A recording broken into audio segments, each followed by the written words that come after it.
Hello বন্ধুরা, আশা করছি আপনারা সকলেই ভালো আছেন। অগোছালো চ্যানেলে আপনাদের স্বাগত জানাই। আজকে আমি একটা নতুন ভিডিও নিয়ে চলে এসেছি। আজকে আমি বানাবো লোটে মাছের বাটি বসা। আমার শ্বশুরমশাই বাজারে গিয়েছিলেন, যেহেতু আমি লোটে মাছ খেতে ভালোবাসি তাই উনি আজকে লোটে মাছ নিয়ে এসেছেন। তাই আজকে আমি আপনাদেরকে দেখাবো লোটে মাছের বাটি বসা। তো এখানে আমি লোটে মাছ ধুয়ে নুন হলুদ মাখিয়ে রেখেছি। এখানে নিয়েছি কিছু পেঁয়াজ, 3টে টমেটো, কাঁচা লঙ্কা আর পরিমাণ মতো আদা, পরিমাণ মতো রসুন।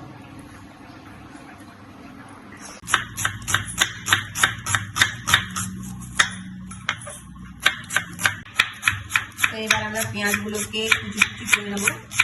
যতটা পারবেন ছোটো ছোটো করে নেবেন, কারণ নাহলে আমরা তো বাটি বসা করবো। বাটি বসা করলে একটু পেঁয়াজগুলো ছোটো ছোটো করতে হয়, নাহলে ভালো সেদ্ধ হবে না।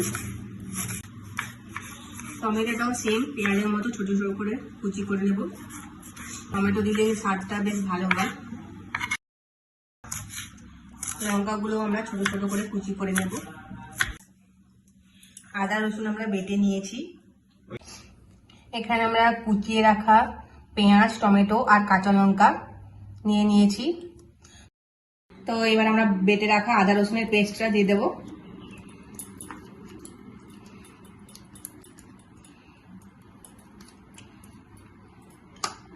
হলুদ গুঁড়ো দিয়ে দেব, পরিমাণ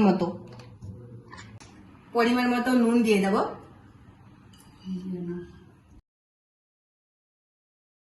সামান্য লঙ্কা গুঁড়ো দিয়ে দেবো।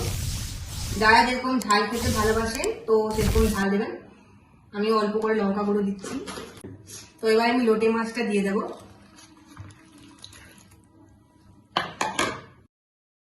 এবারে আমি সর্ষে তেল দিয়ে নেব। তেলটা এমন পরিমাণে নেবেন যেন মাছ আর মশলা এর সাথে ভালোভাবে মিশে যায়।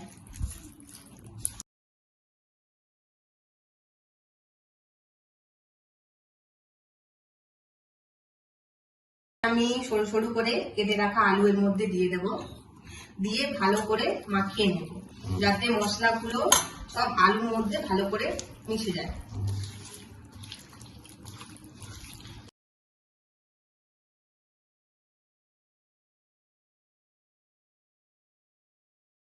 আমরা কিন্তু এতে কোনো জল মিক্স করব না, কারণ লোটে মাছ থেকে অনেক জল বেরোয়, তাই আপনারা কেউ লোটে মাছে জল দেবেন না।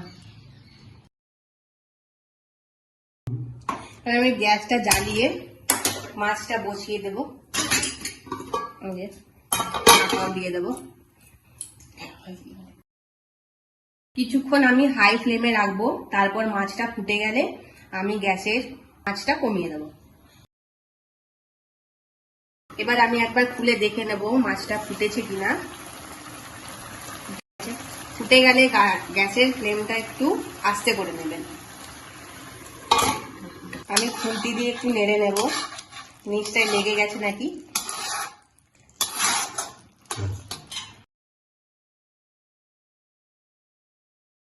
দেখছেন এবার কতটা জল বেরিয়ে গেছে। এই জলটা পুরো আস্তে আস্তে মরে যাবে।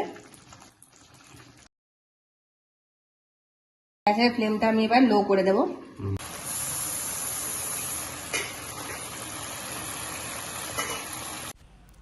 তো বন্ধুরা, আমার লোটে মাছ রেডি হয়ে গেছে, তাই আমি বসে পড়েছি নিয়ে খেতে। তো আজকের ভিডিও আমি এখানেই শেষ করছি। খুব তাড়াতাড়ি ফিরে আসবো নতুন একটা ভিডিও নিয়ে। ততক্ষণ আপনারা ভালো থাকুন, সুস্থ থাকুন, সবাই খেয়াল রাখুন। তো আমার এই ছোট চ্যানেলটিকে সাপোর্ট করুন, শেয়ার করুন, লাইক করুন, সাবস্ক্রাইব করুন, আর অনেক অনেক ভালোবাসা।